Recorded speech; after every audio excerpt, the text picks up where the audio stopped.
Coming soon to theaters. We come to this place for magic. The popcorn can't be beat. I have to go to the can again. I don't want to miss nothing. This thing rules. The thing rules. Oh, hey, what's up? I'm Brian Altano. And I'm Max Scoville. This is a show where we discuss something we love, Unpack why we love it, explain where it came from, try to remember our first impressions of it, share our weird stories about it, maybe learn something new about it along the way. but first and foremost, we're here to celebrate the fact that this thing rules. What's your earliest memory of going to the movies? So my mom took me in New York City to see, I guess it was the first Rescuers movie. It might have been the first, I think it was the first Rescuers movie. And I must have been, God, I don't even know when that movie came out, but I feel like I was like 2 or 3, maybe a little bit older, maybe. Yeah, like 2 at the absolute youngest, right? But I have this vivid memory. It felt like we were the only people in the theater, and maybe we saw a matinee or something like that. And I just remember this gigantic dark room and me and my mom sitting in the dead center of it, and this just impossibly large screen came on and showed me a movie, and I was just completely enthralled the entire time. And that was definitely one of those things where I was like, wow, these things have a power to them, that I didn't recognize. And I think like what made it interesting for us specifically growing up is that a couple years into childhood, like we had VHS tapes and we started collecting movies and stuff like that. And you could buy movies and bring them home. But for a while, if you wanted to watch a movie, it was just on TV and it had commercials in it and you'd get lucky, right? And we didn't have cable for the first couple years growing up. So the first time I ever saw a movie completely interrupted was probably sitting down in that theater and seeing it start to finish. There was Oh man, yeah. Yeah. God, I never even thought about that. Yeah, so I feel like the first one I remember seeing was The Little Mermaid. Vaguely. Like it's that kind of like murky early years where you're not sure what order things happen in. You kind of have to like, refer to like when things came out and stuff. I know that I had the Little Mermaid soundtrack on cassette, so presumably I saw it. I don't know if that came out before or after Rescuers Down Under, but I remember seeing that too. The first like specific memory I remember having of being in a movie theater watching a movie was seeing Secret of the Ooze. And there's that part where they're all in the big net. They all catch them in the net in the junkyard and they're about to like drop them on the pile of rakes or whatever. A little pitchforks. Yeah. Yep. And I remember, I think they finished that scene or they got out of that and I just started leaving. Like I just got up and started walking out of the theater and my mom was like, "What are you doing?" And I was like, "Oh," and she's like, "It's not done." I was like, and I went and sat back down and like, I think I was like, well, they got out of that scramble, time to go. And I also don't know what I was thinking, like, just gonna like leave without my mom or something. I don't remember being like scared or upset or anything. I just remember getting up and she was like, "Where are you going?" I mean, on the cartoon, which you had probably seen at that time, they would have just done a high five and then like the credits would have like a freeze frame and then that would have been it. But yeah, there was a lot more movie out. I'm glad you stuck around. Yeah, no, it's a good time. God, yeah, it's funny. Like I completely hadn't even put that together about like the watching movies on TV and not having cable. My mom loves movies. It's one of like the few things I feel like we really have in common together. Like she really kind of just got me into movies at a young age, and she'd always be down to go see movies. It was very much like, I think, we didn't have a VCR, we didn't have air conditioning, so like sometimes in the summer she'd just be like, "Get this, let's just go see a movie. Let's just go see whatever's out there." And yeah, I definitely remember seeing some duds that way. I also, in hindsight, like as a dad, I'm realizing this now that like you kind of have slim pickings in terms of what's out there that you can take a kid to go see. And this is especially true now. Like it fucking sucks how few like movies you can go to with a kid. Dude, it's rough. There was a movie I almost took my daughter to a couple weeks ago. It was called like Animal Train or something like that. It was just like I don't even know what studio made it, but it was just like the poster was just like a bunch of animals getting into mischief and they're like on some vehicle. And I was just like, is that it? Is there anything else? And they were like, well, Zootopia 2 comes out in 2 weeks. And I was like, okay, well, Animal Train's going to get its fucking lunch eaten by that movie. But like, I remember like I took my kid to see Wish and Elio or whatever, the one that's the same name as the pizza, the frozen pizza. And Yeah, I was just, mean, that's It's Yeah, I rough, saw both man. of those because that's like anything that comes along practically, like shy of like Trolls World Tour or whatever. Like, Yeah. and it's, I mean, in the '90s and the '80s, like there was this like elusive thing of like mid-budget family movies. Like there were all this sort of all the stuff that kind of gets shoveled on the streaming or cable now. Like, I mean, remember like was like Tom and Huck? There Yeah. like Like George Little of the Jungle or Rascals. whatever. George, yeah, Yeah. there was this kind of like specific like some it was PG rated movies, and I Hmm. feel like those were frequently like I remember going to see That Darn Cat with my mom, and I don't know whose idea it was. I think it was one of those like, do you want to see this? No. Do you want to see this? No. Do you want to see this? And we just kind of bicker back and forth. And like, I remember she just was like, "This is a stupid movie, waste of money. Why did we see this thing?" And No, like, I I feel like definitely half dragged her the to worse movies shit, we but saw yeah, back then, it was like Disney presents my piece of fucking shit stepdad. Like it was yeah. just like, I hate this fucking guy. I'm Jonathan Taylor Thomas, and by the end of the movie, you'd be like, you know what? He's pretty cool. He came to my baseball game. Did you ever Like, see The War? no. I think that's what it's called. I remember watching it. Like, I think it was one of those things where it was critically acclaimed. That it was like, it was a PG rated movie with some very serious themes. Like, I remember it was dealing with like segregation. Like, it was set in the '60s, and there was like abusive parents, and it was just a real bad time. I think it was probably like Oscar fodder type stuff, but it was rated PG. So my mom was like, "You can go see it. It's got some kids in it." And I just remember being miserable and just being like, "This is really, I hate this. I hate seeing this. This is a terrible time." But yeah, it stuck with me, I guess. But no, those are the, I don't know. Now, like going to the movies is kind of weird. It's because there's like, you get tentpole stuff, you get the smaller scale stuff that kind of comes and goes so fast. And again, we're kind of threading that needle of like, when do you have time to go see it between work and school and kids and all that shit? And like, yeah. Yeah, I mean, I've realized over the years that it like my best plan of attack a lot of times is to just go see a movie by myself on a Saturday morning. And it's the best thing ever. Like my wife will be like, "Oh, we've got a birthday party on Saturday, but you don't have to come." And I'm like, "Oh, well, cool. All right. Well, I got nothing to do at 10:45 on Saturday morning.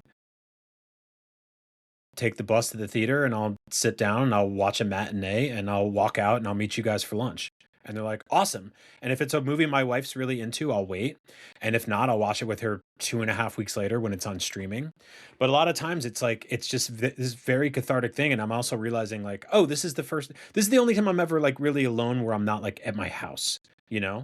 Like I'm never, because if I'm out in public, it's like with people, it's with friends or it's with my family, and it's very rare. And then occasionally my wife and I, and we mostly do this for horror movies, will like we'll drop off our kids somewhere or we'll get a sitter and then we'll go see something scary in like the afternoon. We haven't had like a dinner date with a movie in a very, very long time, but we'll do that thing where we'll go see like Weapons at 2 o'clock on a Saturday Mhm. and then pick up my kid afterwards and just give her a big hug and be like, "Oh my God, that was so fucked up. I It's love good to see that. you again." Yeah.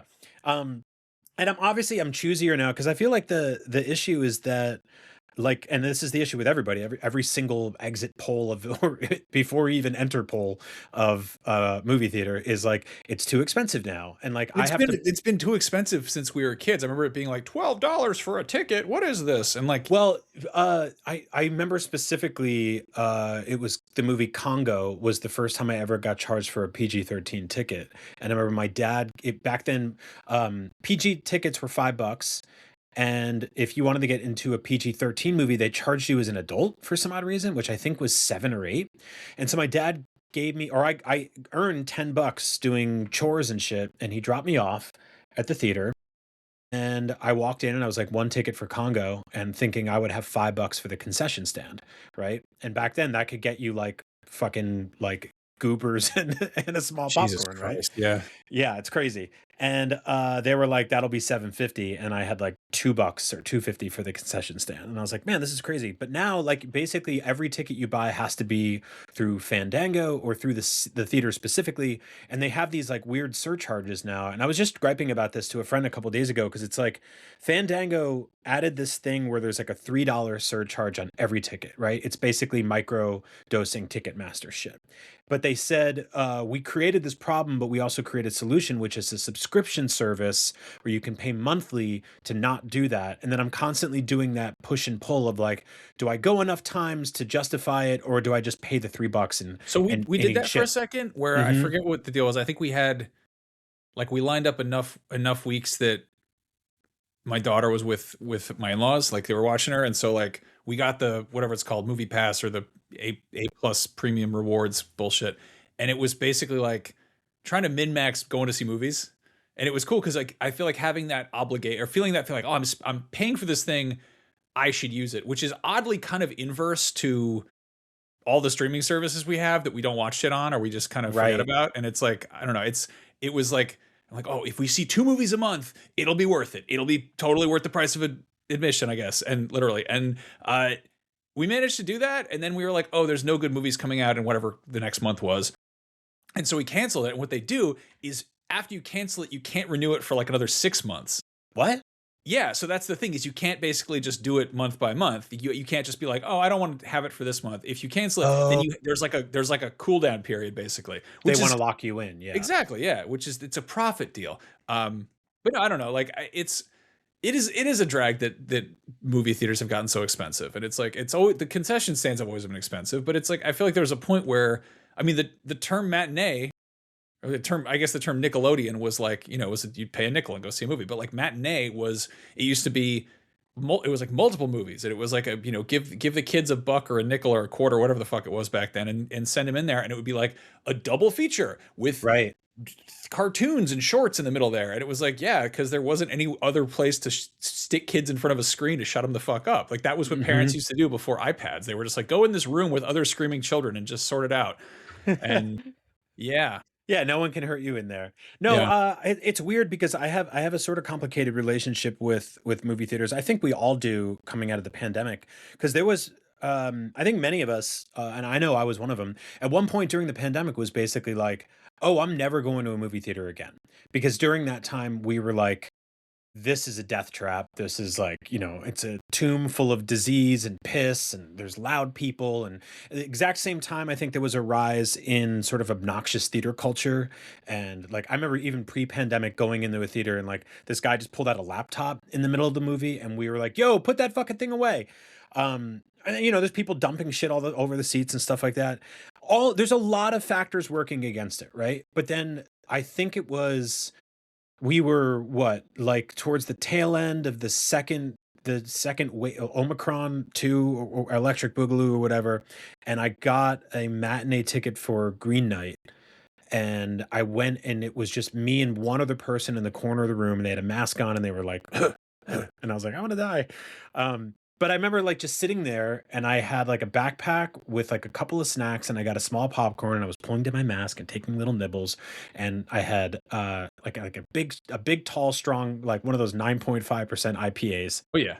And I just kind of like leaned back, and I was like, I missed this so Yeah. fucking much. I You know what I like about it? really missed this. You know what I like about it, aside from it just being a big, you know, big screen, is there's nothing else to do. Yeah.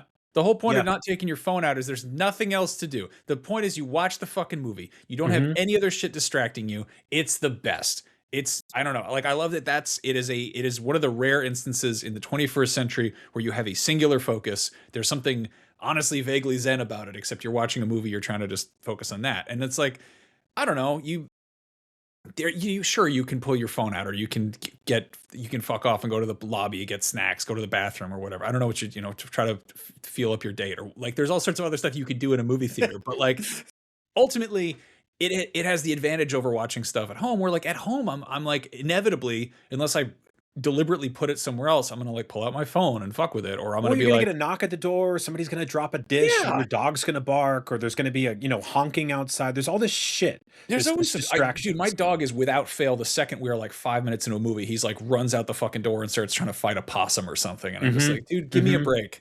Yeah, no, like I love that about movie theaters. Like Yeah. you just lock in, right? You're just like, it's just me and you. It's just me and Yeah. the movie, and I'm just like, there's nothing else. And when the picture's big enough, and you're not even looking in the periphery at like the distractions, you're like, Oh my hey, it's a God. curtain, that's a speaker. Like Yeah. it's just awesome.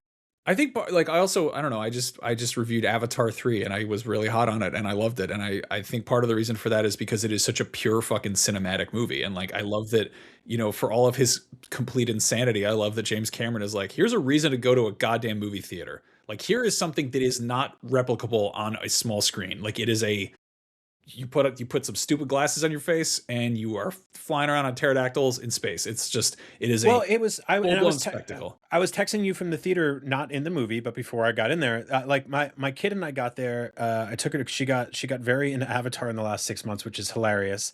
And she'd never seen any of them in theaters before, and this was the first one she got to see in theaters. And they gave her 3D glasses. They gave us 3D glasses, and just watch it. Like they showed the Mario Galaxy movie trailer before the movie in 3D, and she was just like blown away. And we're in the lobby, and they had this $80 the fucking bird that they said that they ride in the movie.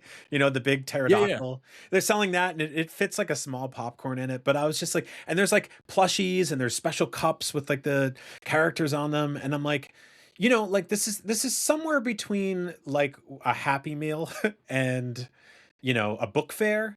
Like there's something to it where there's like it feels sort of like an event. But I love when that stuff happens. And like I know that like a lot of the weirder, smaller indie horror movies I see, they don't get any of that stuff, and that's cool too. But every now and then you roll in there and you're like, yeah, man, I'll take like a fucking Thor hammer full of rum punch or whatever your idiotic drink is. Like they come up with these bespoke cocktails sometimes Mhm. and all this other shit, and No, we've like it's for all the fun. ways that movie theaters have gotten shittier in our lifetimes, I feel like there's a bunch of stuff that's kind of surfaced that's been pretty cool. Like Yeah. again, they got these silly ass, like they got the giant fleshlight dune sandworm popcorn holders or whatever, and you've got stuff like 4DX, which I still haven't done. I got to do that. But like the resurgence of 3D, the IMAX is fucking crazy. I think IMAX, the only place I ever saw IMAX as a kid was the Boston Science Museum. I think Yeah, they had a same. screen there.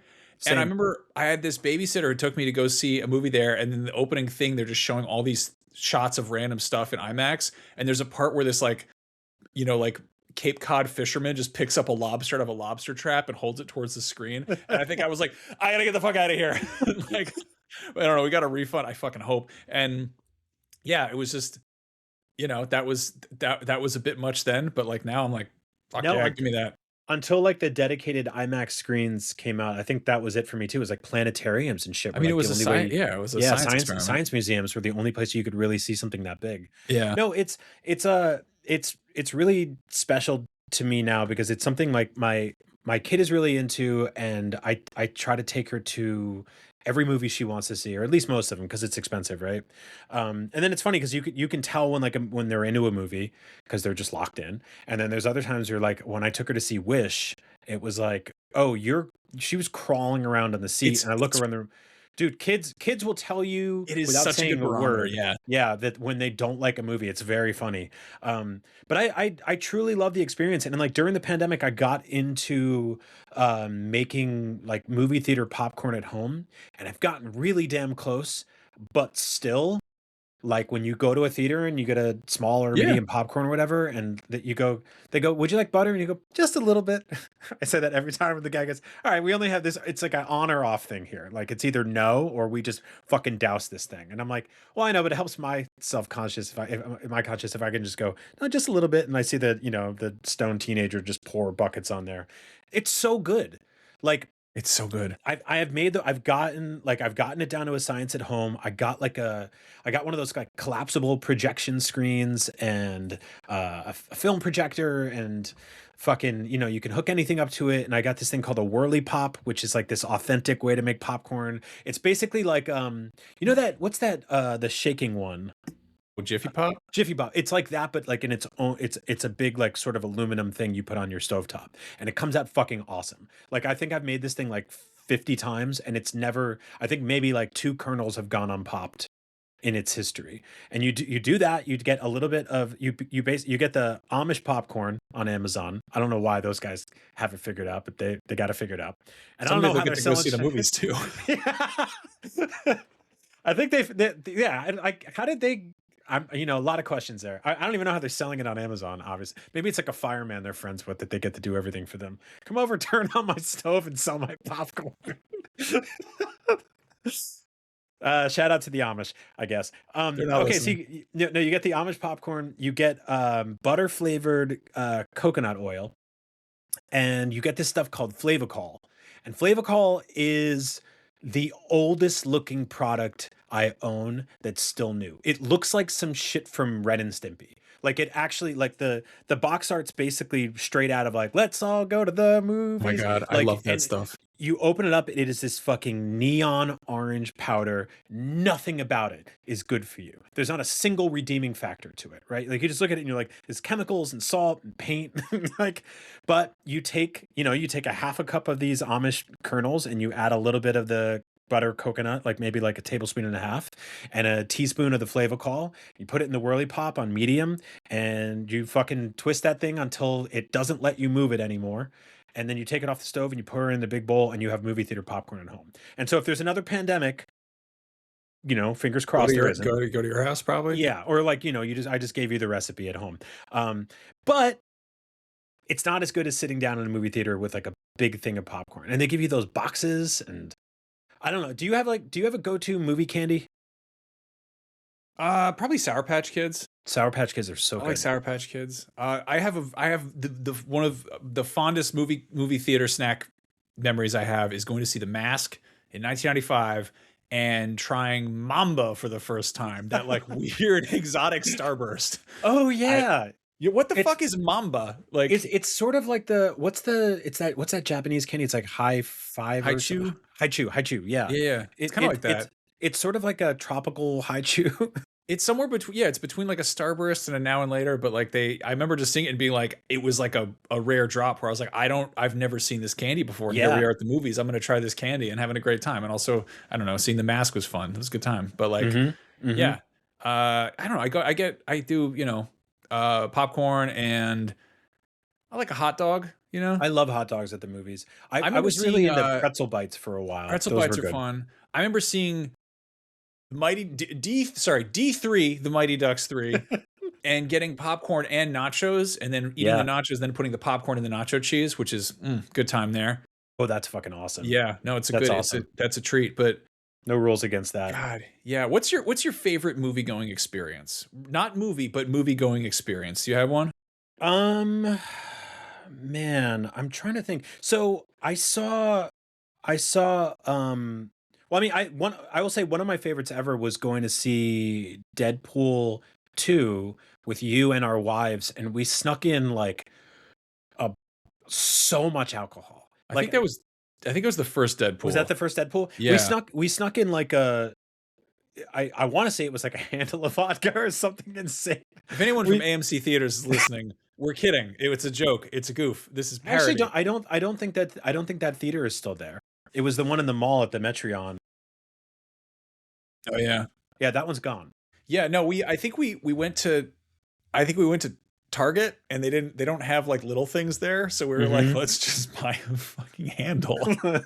So we're just let's sneak in a handle. So we were basically just making drinks for everybody in our row, and just I think did we get cups of ice or something? I remember we were just taking turns.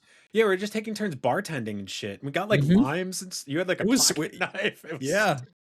So that's up there. I don't know why they all are around alcohol, but no, there was another time I went to the Kabuki in Japantown in San Francisco with my wife, and we went to see Gravity in 3D, and which is like a whatever movie, but like fun enough experience on like a, this is before I had a kid, and we're like, cool, it's Friday night, we got to go see a movie. And I think we bought a bottle of wine there. Like they gave us like a bottle of red wine and a corkscrew and 2 glasses. And we had one of those rows near the back. The chairs went back all the way. And there was like a little table between us.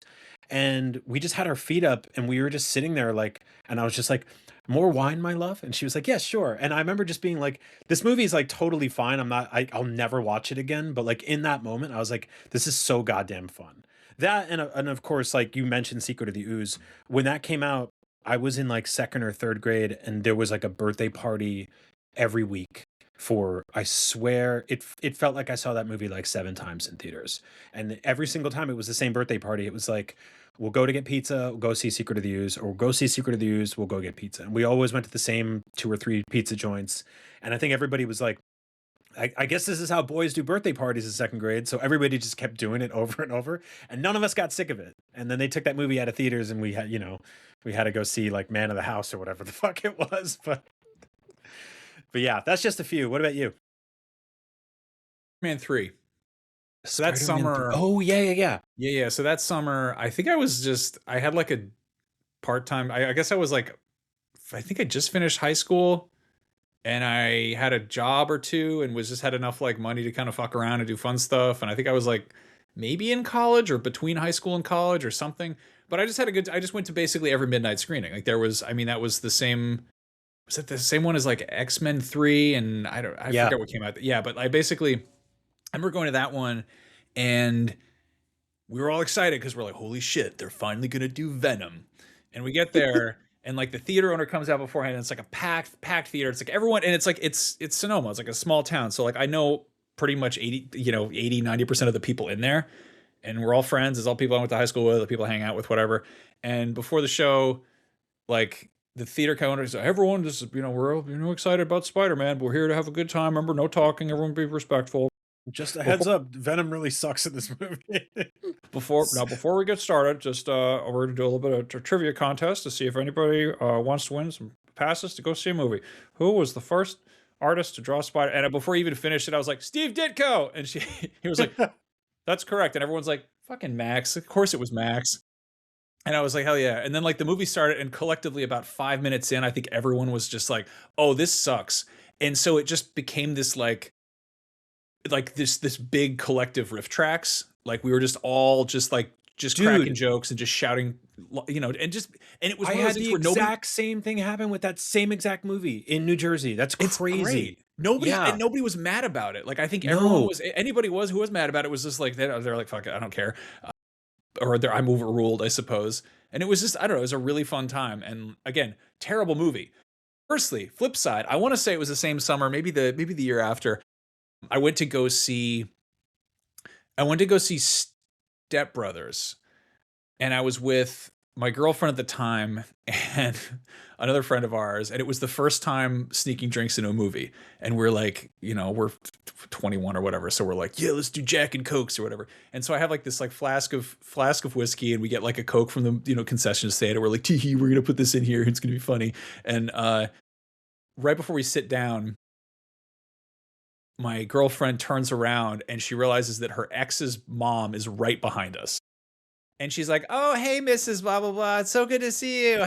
What's his fuck? And like, and it was just this, and they were like super close. And she was like, this is my boyfriend, Max. And I was like, hey, it was just like, and just kind of like this, just an awkward situation. And we'd like already sat down. So it's like, we can't move, we get 5 minutes into the movie. And I forget what I think my ex just kicked over the cup of whiskey Coke, and it entirely emptied directly into my shoe. And so we just smell like a dive bar. And it's like there's no question what we're doing. And we're in front of this like ex mom, whatever. And we finished the movie, and I was like, I'm one of my feet is freezing and soaked and smells like bourbon. And we finished the movie, we go outside, and I was like, well, at least the movie was great. And they were like, I didn't like it. And I was like, fuck you. Fucking just terrible time. But fond memory nonetheless. X-Men 2, or X2. The X stands for X-Men, for those that don't know.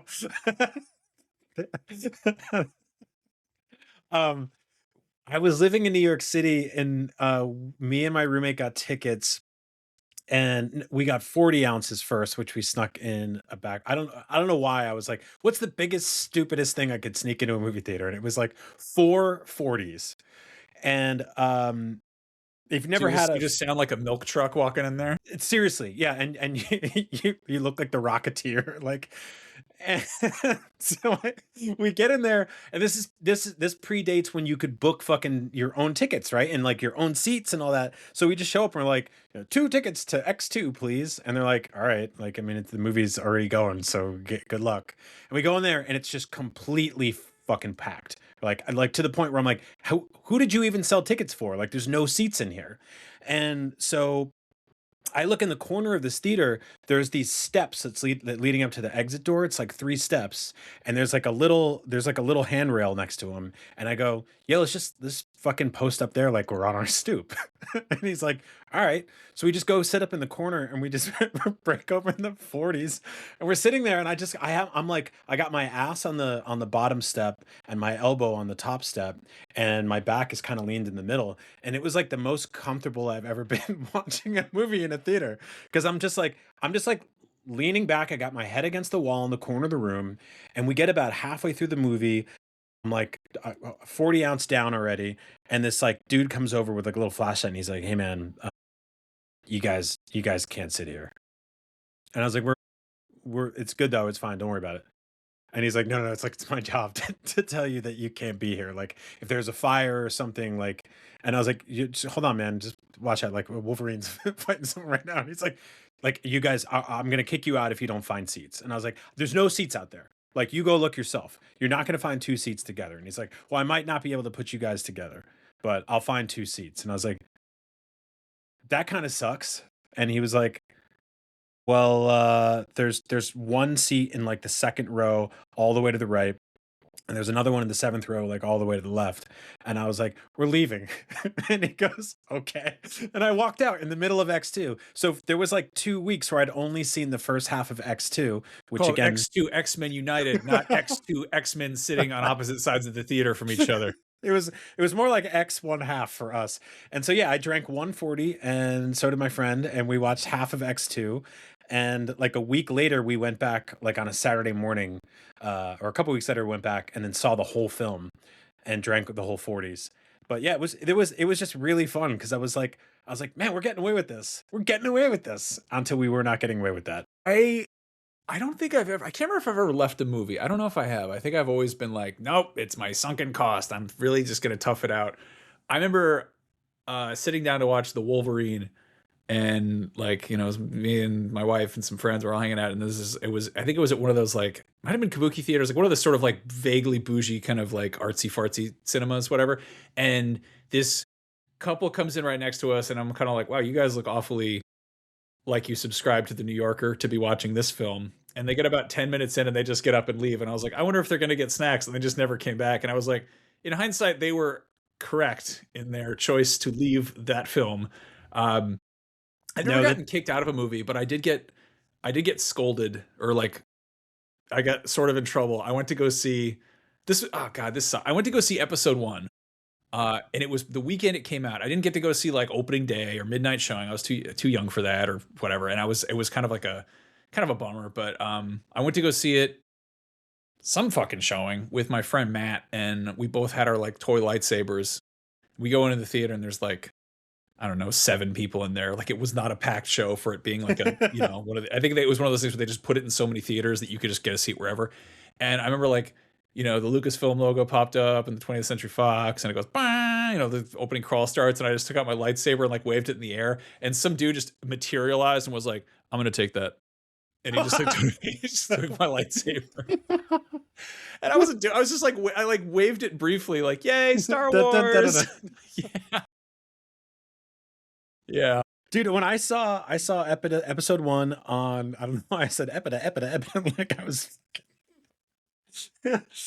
Me and Porky Pig went to go see episode 1. No, I saw Star Wars episode 1 on opening night in New Jersey, and packed crowd. People are dressed up like Jedis and shit like that. And I want to say it was like 8 o'clock or something like that, right? I don't think we went to the midnight showing the night before. We went like the day it was actually out. Because midnight showings on the East Coast, that was like a proper ass midnight. Like you had to actually get there at like 11:30 and camp out. And so we get there, we sit down, they run all the trailers, and then the logo comes up and it says "a long time ago," and some guy in the movie theater goes, "a long time ago," and some other guy in the theater goes, "Shut the fuck up." And just immediately shut it down. Like, I think the guy was gonna read the crawl to the room, and you're like, "You don't have to do that. We're good. We got it." And he yelled at him, and all these people started laughing. And then it goes, "Bah, ba-da-na," and everyone's like, "Yeah!"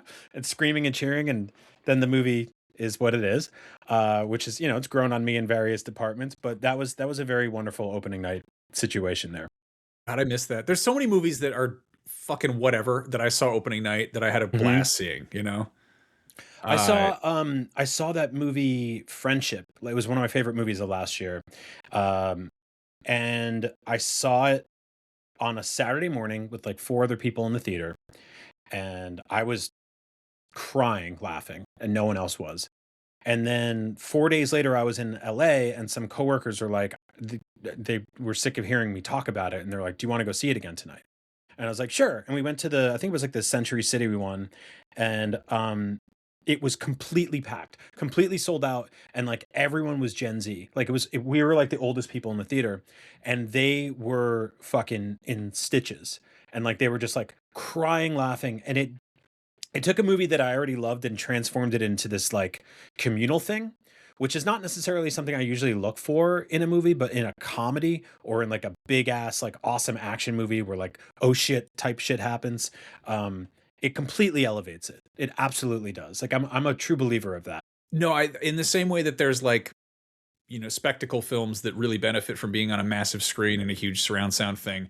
That's something you can theoretically replicate at home. Like you can have a really big TV and a great sound system and kind of scratch that itch, but Hmm. it's really hard to recreate the feeling of being in a room with a bunch of strangers laughing at something together. And there's that infectious laughter that happens. And like Meet the Parents, I think is fucking stupid. I don't like those movies, but I remember seeing that in theaters and it was like the funniest thing because everyone there's so much like awkward humor in that. There's so much like cringe. And I feel like there's that tension and there's the tension and release, you know, that and that's the same way that horror works, where like there's the suspense and the buildup. And in that case, there's this sort of, you know, buildup and awkwardness and people all laugh because they're nervous. And it's kind of this, I don't know, it's this infectious thing. And I remember just like laughing my ass off watching that movie and then seeing it later on, you know, home video or whatever, and just being like, this doesn't work. This doesn't, it's just Right. uncomfortable by itself. But when Right. you're in that kind of, you know, it's that shared discomfort that makes it You can such a hear special thing. Yeah, you can hear people squirming, right? Yeah. And yeah, I feel like I had that with Get Out, where people did not know where the movie was going, and everyone in the room was just like you could hear people gasping and stuff like that. Mhm. To a lesser extent, that movie Mother, Darren Aronofsky, that was one where I was like, man, this is fucking awesome. Like this is like being, you know, the frog in the boiling pot of water or whatever. And that you could just watch people get up and leave the room. And that was in a theater in San Francisco. And I was like, this is, you know, when you go see a movie in SF or New York City or something like that, which I've done a lot, generally people are like, they have sort of like a higher tolerance for any sort of insanity you'll throw at them because whatever the movie has to offer them pales in comparison to, I don't know, the hobo drifter The that's bus ride to the get bus there. ride, yeah, to get like some guy's going to show them like a his dick on the way out, right? And so like seeing Mother, I was like, okay, obviously everybody's into this, right? Like this is, you know, there's an art house film. We know what we're doing here. But I think some people were just like, another Jennifer Lawrence classic. I hope she Oh wins an boy. Oscar. And they went and sat down and you could just start seeing people. And I think like I watched one couple walk out and then a couple seconds later, I think another couple was like, oh, you can do that? Yeah, we should leave. Like, let's get out of here. And I don't know if I know that when I walked out of 2002's The Time Machine, starring Guy Pearce, I believe it's the only movie I just got up and left from. I just left. I think I might have gone to the counter and been like, "Yo, man, that movie sucks." And they're like, "You watch too much of it. You can't get your money back." Which is sort of it's the eyes version of like, you know, if you got a steak and you ate half of it and you're like, "It's not cooked to my liking," and you're like, "Your stomach seems to like it." But yeah, I watched like half of The Time Machine, which still felt like a whole You wish movie. that you had a time machine to go I wish I back had a and not time having machine to never see that movie. Yeah. And I walked out and I'm like, "Can I have my money back?" And they're like, "No." And I was like, "All right," and just walked into the night.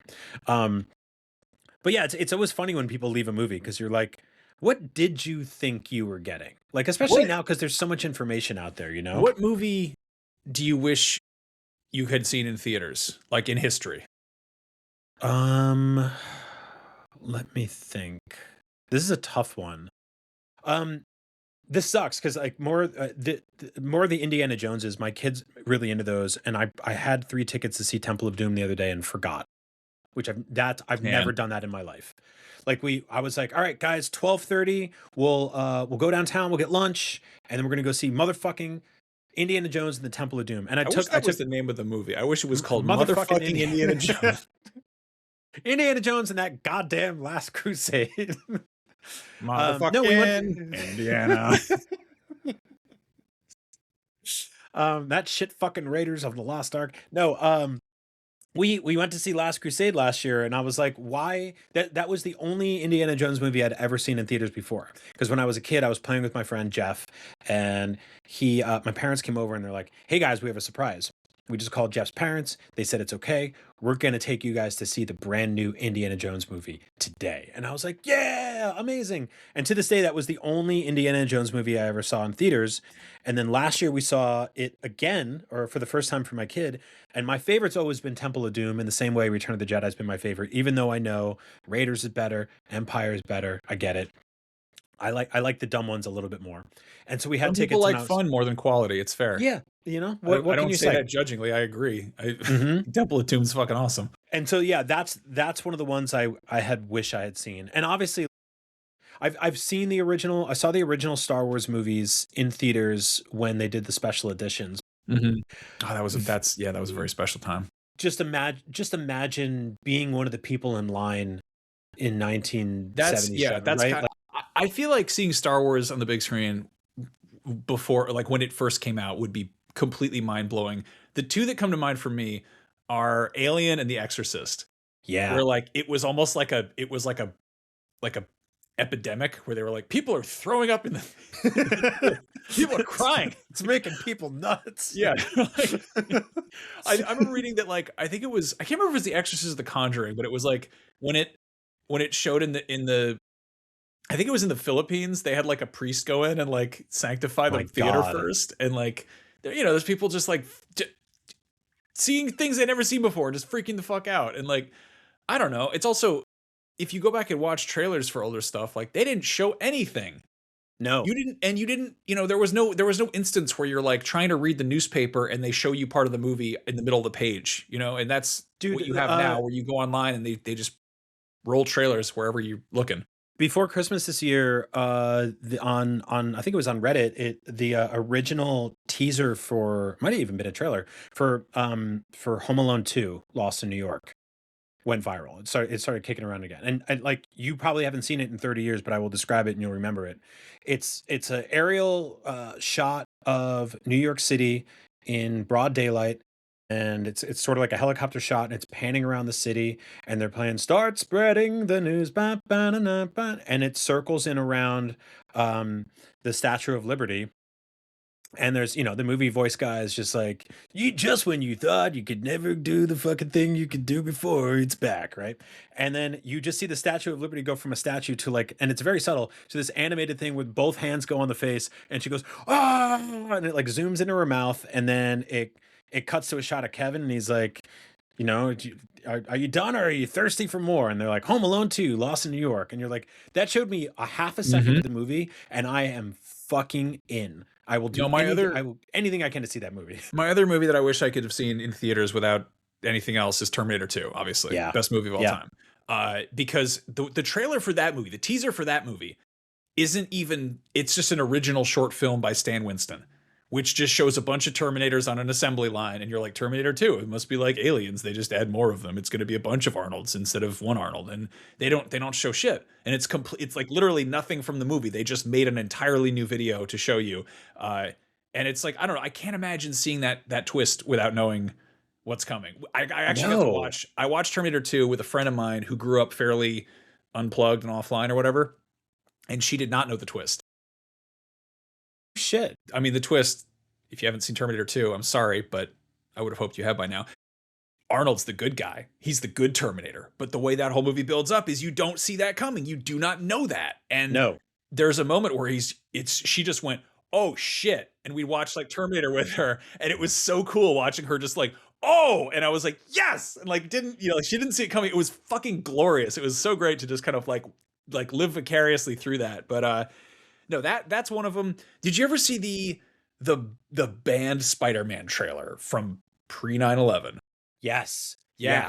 Yeah, because that's where up there with the Coop album cover, and there's a Dilated Peoples video that's shot like right in there. The Spider-Man one's the one where he webs together the Twin Towers, right? And then yeah, they so get knocked down like a week later. it shows like a, I don't know, like a helicopter chase or whatever, and it's all this like this, you know, it's close shots of things, and then suddenly the helicopter gets like, you see like webs swoop around, and it pulls out, and the helicopter is caught between the Twin Towers in a giant spider web, and then Spider-Man swings by or whatever. I mean, you could find this online pretty easily, I think. But I always hated that because it just felt like, I don't know, 9/11 happened and those towers stopped being there, but it always felt like such a, I don't know, such like kind of a celebration of that as a landmark. Yeah. And it was just one of those things where it's like, I don't know, like they're gonna show that footage of those towers falling down on fucking loop, but we can't have like this thing that's kind of honoring them be there. Like I remember there's movies where they digitally remove them and stuff. Like that's, I don't know, It's that's a weird. whole other thing. But No, I know there was a lot about that. It's yeah, also like having like grown up around there and lived there for a while and being there when that happened, and then going back when they rebuilt it as like it was like first it was a huge hole that had like a gift shop, and then it was a like the Freedom Tower. It's just yeah, yeah. it always kind of Yeah, rubbed me the wrong way. we're getting in the, Yes, this is the, yeah. that's odd. That said, I remember like I remember having some very good movie going times like post 9/11 in a very shaky, shitty, uncertain time. I always thought like, You had to take your shoes off, which was weird. yeah, that was gotta dust all the anthrax off the seats. It was a real, yeah. But no, like I remember there was, what was it? That's when like Lord of the Rings came out. Like I Right, feel like it yeah. was Harry Potter and Lord of the Rings were that fall, and like I think people were just like, yes, for the love of God, give me something that is not set in reality and has And very not clear here. cut. It's just very clear cut, good and bad. You know what the bad guy is. It's not, you don't have to figure this shit out. There's nothing uncertain. It's just, And then they were like, "What if we called it the Two Towers?" And we're like, that's getting a little too close, buddy. Little too close. No, I did see. You mentioned The Exorcist. I did see that when they put that back in theaters in the early 2000s, and I want to say it was like an extended cut, or it was like unrated. It was like the things you never saw, and there was all this just grotesque shit in there. And me and a friend and I walked out of the theater at like 2 o'clock in the morning. Saw it in Union Square in New York City, right near the New York Film Academy. They had like I think there was a big theater there, and they also had like a small one at the Academy, and I'm pretty sure that's where I saw it. And I walked out, and it was 2 o'clock in the morning, and that area was completely dead. And I were just looking around and just being like, it's dark, it's the middle of the night, and when I come home, I feel like I'm gonna find my dog like hanging upside down, throwing up blood. Jesus Like Christ. I just had this vision where I'm just like, something awful is gonna happen tonight. Like, just get me home and get me in my bed with all the lights on. Like I was like, I don't want to be on the street. That, and like I have pretty thick skin for horror, but like, yeah, man, seeing that in the theater like fucked me up. I remember just seeing trailers for that and it fucked me up. But yeah, no. As for like very nice movie going experiences, I will always have a very big soft spot for Deadpool and Wolverine, which I like to begin with. But I saw an early screening of that, which was great. I had a good time, and it was like I got to see it right before. I think it was like it came out like right before Comic-Con or something. Yes. During that Comic-Con, my dog died horrifically, and I came home early, and my wife and I were both like completely fucked up, and we were just like, we need to not be here. We need to not be in reality, and so we just went to the movies and we saw Twisters, which like, Right. it was all right. It's fun. Yeah. It's fine. Yeah, it's, I was like, all right, inclement weather gone wild. Let's do it. And then I got to see. Now there's two of them. Yeah, and then I got to see Deadpool in a packed theater, and it's like, I don't know, I was like absolute just lowest possible spirits, and my wife was like catatonic, and we're just like we were fucking crying laughing instead It's of just, yeah. I'm glad, man. I'm glad. Because you know what sucks? If you hadn't seen it and you had stayed at Comic-Con, you would have missed that they brought every cameo of that movie out on stage and spoiled it for everyone. Like they're like, and coming up here is Wesley Snipes, who plays Blade in the hit movie Deadpool. I'm like, it's been out for fucking 8 hours. Why did they do that? I don't get it. I mean, It was I a guess thing for the fans. Yeah. Yeah. No, I'm really glad you had that moment. I'm really glad, because like that was Like the that is like that could not have been timed better for like a rock bottom thing for you, because you specifically, that's like two of your favorite characters of all time, putting them on screen together. And even though you'd seen it already, like those press screenings are always like kind of stuffy and no one's really like letting loose or anything like that. And so seeing it with like a full crowd, which I got to do finally when Comic-Con was over, it changes the experience completely, you know? Yeah, I mean that's that fucking movie magic. Like that's going to a theater, you know? And it's like that fucking Nicole Kidman thing they show before every movie, as corny as it is, and as baffling as it is that she is still going by herself to see Jurassic World again in 2025.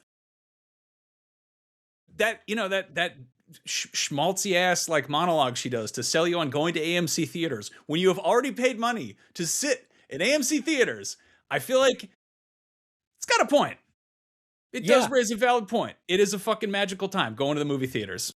You know what? I'll take that over fucking like AC Slater or Maria Menounos being like, "Hey, you're here early. You want to do some puzzles?" And you're like, "Not really." And they're like, "What do you think this scrambles to?" It says Rats Wars. And you're like,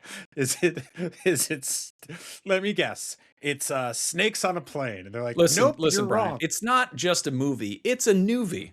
Do you remember that shit when you would get to the movie there was a couple years there where you would get to the movie early and they would play like a cell phone game on your TV and they'd be like, oh my God, on the screen, and they'd be like, "Everybody get your phones out because it's time to play like Newbie Zone or whatever." And no one would do it. Literally no one would do it. And then you'd just watch like this like half video game play out for like a minute straight. And you have to be like, "How long this is like some weird social experiment." And I remember I didn't get that at all. The thing that reminded me of is at one time we went like as a joke on Amazon and we were like, we saw this thing that was like TV for dogs, and it was just this like it was like this flash, this like neon green background, and there were just these clip art cockroaches that would just not even move like animatedly. They were just like still images that would just change position, and it would out of sync with that, it would just play like a loud cricket noise. And we're like, the fuck is this? And we put it on and my dog just immediately went and stood up on his hind legs and like stared directly at the TV. And I was like, all right, that's TV for dogs. Cool. It works. But yeah, that is the TV for dogs for humans, that weird mobile game shit they did. I feel like insane even describing that, because they don't do it anymore. Yeah. And I feel like it was just like a couple of years there where they did it, and then we all stopped talking about it. You know, I as much as I bitch about like modern movie going, I do appreciate that you can reserve your seats. And something that's nice is that they do now acknowledge that there is a certain amount of time that's going to be before the movie, because before you'd kind of be flying blind. You didn't know how long the trailers would be. Yeah. And it was like, and if you had to show up in time to get seats, then you had to show up in time to watch fucking Maria Menounos. And I remember one time being like, we got to get to the movies on time. We got to get there. We're going to miss it. And we get it there and there's like plenty of seats. And then I have to sit there and watch like a National Guard ad starring Kid Rock and NASCAR for some reason. Oh my God. And I was like, I'm trying to watch Burn After Reading. What are we doing? I actually love when you get there a little early and they show local commercials. That's one of my favorite things. It's art. Because it's like a guy who works at an auto body shop and he is using the microphone that is built into his webcam, and he's like, "Did you fuck up your car?" And you're like, "No." And he's like, "Me and my family have been fixing fucked up cars for like 100 years or some shit since they were horses. So come on down to Frickness fuck up car zone and we'll fix your car." And you're like, "I don't understand. That's a thing you said." And then this lady comes on at the end and she's like, "Well, fix your fucked up car." Like, what? How much did you pay for that? And nobody, like, it's funny because it's like we had to do a thing a couple years ago. We did like a radio ad for IGN Live, which is like a thing we do, right? We do this big live show in downtown Los Angeles every year. It's kind of like to fill the hole of E3 and, you know, get fans together and let them play games and stuff like that. And for the first one, we didn't know, we were kind of flying blind, right? Like we didn't know how it was going to come together. So we're like, let's partner with a radio ad company that will help us create a radio ad and syndicate it so we can get people in the Los Angeles area to come down and check this thing out. Because we're like, I had no idea who's going to show up, you know, blah, blah, blah, blah. And I got to get on a couple calls with these guys and they were like professional, extremely professional. and like they were and and I am too, right, to a lesser extent, but I was like, hey, they were like, oh, we can write a script for you, and I was like, oh, I can write the script, and they're like, oh, we can do the VO, and I was like, I can do the VO, and they were like, oh, okay, and so like we handled the VO internally. I don't think I did it, I think somebody on our team did, and we brought it to them, and they added sound effects, and they made it sound, they added that like oomph to it, Mhm. that made it sound like it was like, "Hey, Los Angeles, what are you doing this weekend?" Blah blah blah. They gave it that like you're in your car and you're like, "Oh shit, that's like a legitimate ad," and I feel like the inverse of that is the people who do movie theater ads that are like a half an hour before the movie starts. I think it's just like someone's nephew who has Yes. iMovie. Yeah, And they're like, I Tucker, I we're trying to make a video about fixing fucked up cars. Get your phone out. We're shooting it.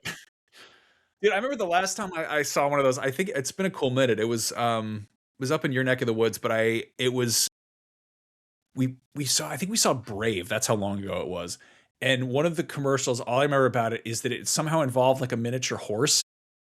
But like they did the thing. I think they were like doing fake voiceover for the horse. It's like that kind of thing where they're not trying to make it do like a Mr. Ed thing. They're not making its mouth move. They would just cut to the horse and be like, "Hey, it's me, the horse. I'm telling you all about what you can do down at Steve's Feed and Packing Supplies or whatever." It's just weird shit. That's man. I wish they did more of that. I wish we got more just garbage There local was ads alongside the syndicated stuff. there was that one because every theater has its own, or theater chain has its own version of like shut the fuck up, put your phone away, the movie's gonna start, right?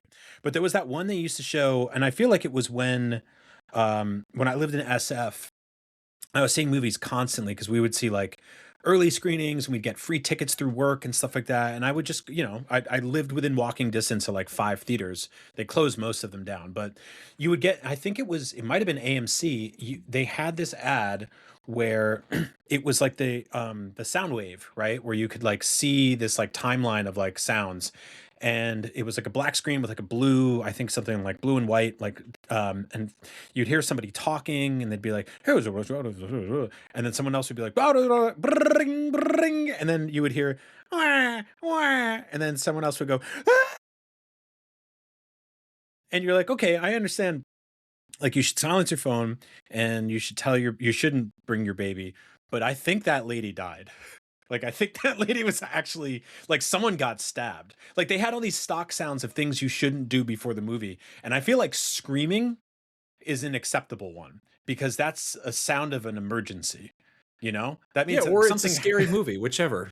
but like the movie it's like it hadn't even started. So it was like, keep it down. Yeah. Or it's a scary movie. There's justifiable. It's not like you're just sitting in the theater having like an attack.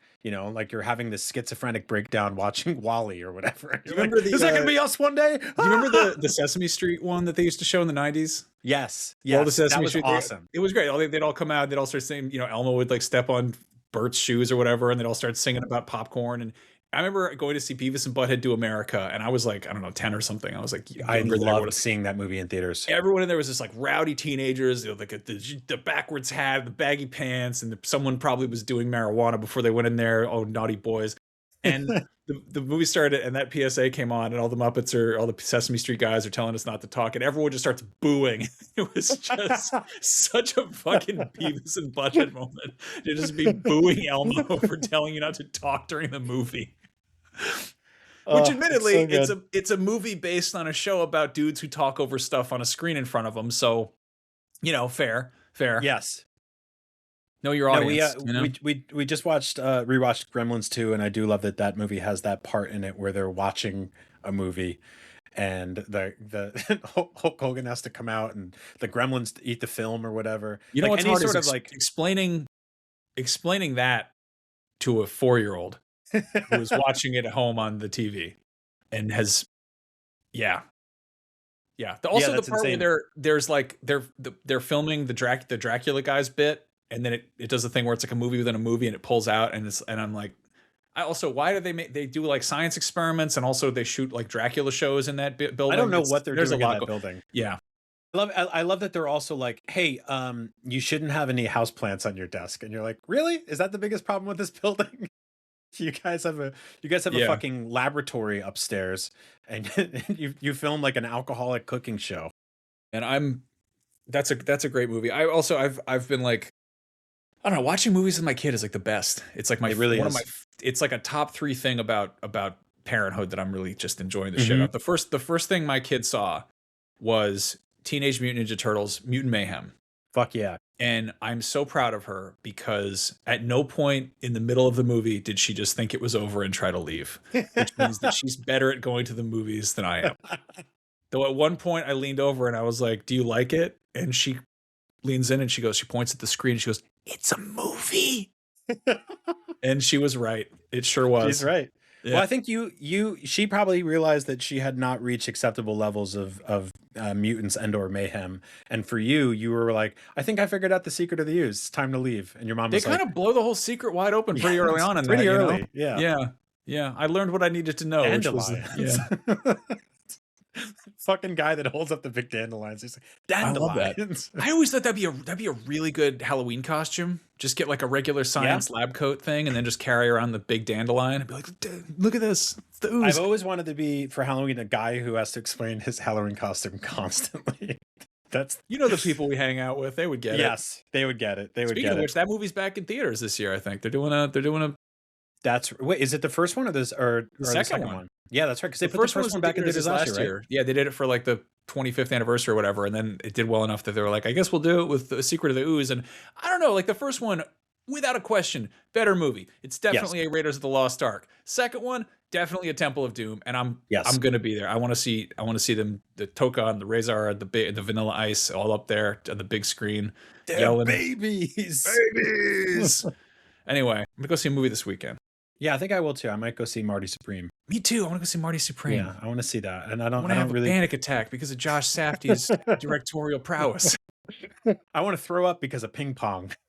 Well, thank you so much, everybody. I hope you like movies. They keep making them, and we're gonna go keep seeing them. The end. Finn. And finally, a big, huge special thank you to our producers, Kevin Lemasurier, Billy McKendry, Snake Chip Chunkling, Ben Burkhalter, Paul Atienza, Steve Cam, and Billy McKendry. Thanks for supporting the show. Shh.